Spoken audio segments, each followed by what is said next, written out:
Mesdames, Messieurs, bonsoir et bienvenue sur Diana TV. Vous suivez Ligne Directe de Pointe-Noire avec Serge Ouakamabé. Serge Ouakamabé, bonjour. Bonjour, Sir Makoto. Je dirais, sans blesser votre modestie, que vous êtes le héros du jour. Pour revenir sur les faits Serge Ouakamabé, vous avez secouru un jeune homme dans la nuit du mardi au mercredi. Qu'est-ce qui s'est passé exactement? C'était du côté de Siafoumou. Merci, Sir Makoto, pour cette marque d'honneur, mais bon, je ne l'ai pas fait pour avoir une certaine consécration. Ceci dit, je rentrais paisiblement de suivre le match du côté du centre-ville, puisque, comme d'habitude, vous savez que le délestage, c'est notre monnaie courante ici. Donc, comme on dit chez nous, hier, c'était pas notre tour du courant. Donc, j'étais obligé d'aller suivre le championnat d'Angleterre ailleurs. Et à mon retour, j'ai vu un petit attroupement. Par curiosité, je me suis arrêté. Et là, il s'est passé pratiquement ce que j'ai décrit sur les réseaux sociaux. Un homme qui jonchait sur la chaussée. Les gens l'ont pris pour mort. Effectivement, il avait perdu quasiment sa respiration. Donc, les gens étaient effrayés par un corps sans vie. Par instinct, j'ai vu qu'il saignait de la tête. J'ai dû me mettre à déminu, passez-moi l'expression. J'ai ôté mon t-shirt pour retirer mon cinglé. J'ai remis mon t-shirt tout de suite. J'ai stabilisé un peu ta tête. J'ai dû bénéficier de la générosité d'une autre maman qui était là pour prendre son pain. Et à partir de là, deux autres jeunes Congolais ont cessé d'avoir peur. Nous avons mis la victime dans l'arrière de ma voiture. On a roulé jusqu'à Londili. Pour ceux qui connaissent Point-Nord, on était à peu près à cette heure-là, 5 minutes de l'hôpital. Voilà, donc quand vous arrivez à l'hôpital, c'est là où tout se complique, s'il faut le dire ainsi, Serge Ouakamabé, c'est ce que vous écrivez, puisque l'accueil déjà est assez catastrophique, et enfin vous retrouvez ce jeune homme au moment où vous allez chercher de quoi lui prodiguer le premier soin, déjà dans une situation quand même inhumaine, s'il faut le dire ainsi. Oui, il ne faut pas avoir peur de monde, c'est complètement extraordinaire dans le mauvais sens du terme, parce que quand on entend les témoignages des indigents, on se dit non, il exagère, mais hier j'ai vécu ça de plein fouet. Et a été mon dépit parce que c'est à partir de l'hôpital que tout se complique. D'abord, moi je ne suis pas secouru, j'ai agi par instinct, donc j'arrive, je ne sais pas comment mettre la victime sur une civière. Donc j'accours rapidement vers le premier homme en blouse que j'ai vu à l'hôpital. Et là commence une espèce de sketch parce que c'est semble-t-il un médecin, donc il s'appelle docteur Armel. Je lui dis, docteur, j'ai un blessé, je ne sais pas comment ça se passe. Il m'a confié à un gardien, qui lui était en tenue de vigile. Bon, je lui dis, mais je ne sais pas effectivement comment ça se passe, comment je fais, je le prends par où, il a des membres cassés, le crâne ouvert, comment ça se fait? Il me dit, je ne touche pas à ce corps parce que si je vous dis de m'acheter des gants, vous n'allez pas le faire. Bon, là, connaissant un peu mon tempérament, je crois que j'ai été guidé par autre chose parce que la logique aurait voulu que je le prenne au collet. Mais bon, je me suis quand même contrôlé.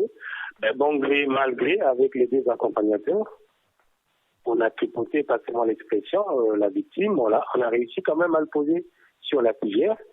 Et lui, il nous orientait, on l'a emmené jusqu'à un pseudo-mini bloc.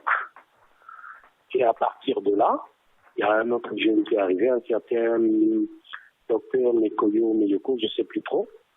Et lui, il s'est empressé à faire une ordonnance parce qu'il a dit, on a une pharmacie, mais elle est vide. On n'a pas de crin, donc les filles, pas de compresse, pas d'alcool, en tout cas rien du tout.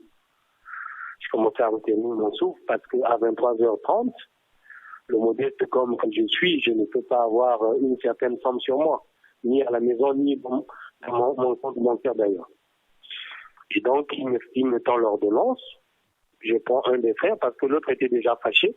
Oui. Vu l'accueil, il s'est barré. Il s'est barré. Et on devait trouver rapidement une pharmacie de nuit. Malheureusement, la plus proche était au centre-ville de Point-Noir. Donc, ça nous a fait globalement 30 minutes aller-retour, le temps d'attendre. Alors, mon plus gros émoi, c'est que quand nous revenons sur le lieu, la victime s'est retrouvée par terre. Alors, vous savez, normalement, les civières ont des ceintures, des espèces de cordes de sécurité. Tout à fait. Et je pose la question par réflexe au docteur Armel. J'ai dit, mais comment il se retrouve par terre, le crâne au sol et avec davantage de sang parce que ce qu'il avait perdu ça avait fini par coaguler. Il me dit certainement qu'il est tombé. Alors là, monsieur Makosso, encore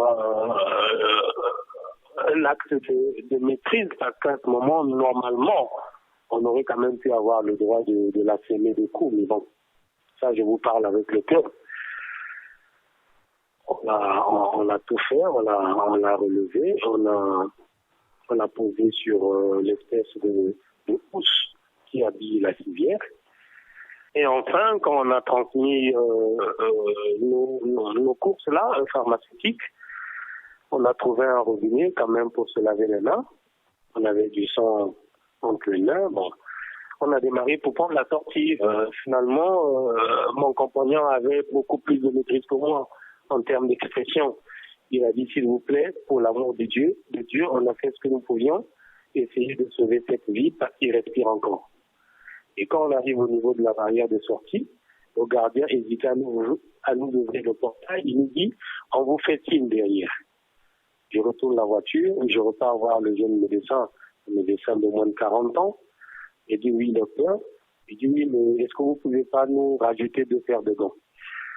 Alors là, franchement, je ne pouvais pas me retenir une 3e fois. J'ai dit, vous êtes un jeune médecin, vous me faites pitié. Je n'ai pas de gants à vous donner.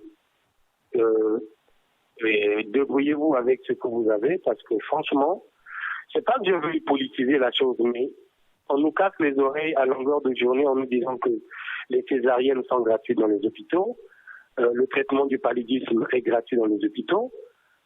Par déduction, je me dis, pour dépister le palu, on fait par exemple la goutte épaisse. Pour faire la goutte épaisse, on met les gants. La césarienne, c'est une petite chirurgie. Pour faire la petite chirurgie, on met les gants. Pourquoi ne pas aller prendre dans le stock des césariennes gratuites et des traitements de palu gratuits, parce que demain matin, je ne sais pas, qu'on nous réquisitionne cette victime, qu'on rembourse les gants. Donc tout ça là, ça m'a mis tellement hors de moi que je suis quand même parti sans repartir en pharmacie pour chercher des gants supplémentaires. Voilà, il faut dire, Sergio Kamabé, que la victime n'a pas été prise en charge jusqu'à ce que vous reveniez avec l'ordonnance, tous les médicaments prescrits.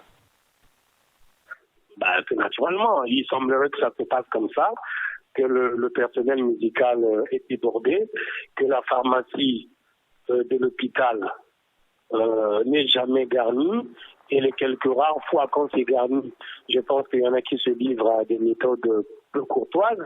Donc on revend ou on se constitue des stocks, parce que souvent à la sortie ou à l'entrée des hôpitaux, vous avez des gens qui se produisent pharmaciens. En fait, il doit se dérouler un deal où les gens vous attendent, ils savent que les accidents, c'est à peu près le même type de produit qu'on prescrit. Bon, ils vous revendent ça. Donc voilà la triste réalité de nos hôpitaux. Je suppose que ça va être pareil pour ce que le bâtisseur nous promet pour chaque hôpital général dans chaque département. Sergio Kamabé, il faut dire que ce jeune homme a un nom, il s'appelle donc Jean-Cel Moseo. Vous l'avez revu ce matin, vous êtes un peu plus détendu. Comment va-t-il? Bon, la plus bonne nouvelle dans tout ça, c'est qu'il est en vie.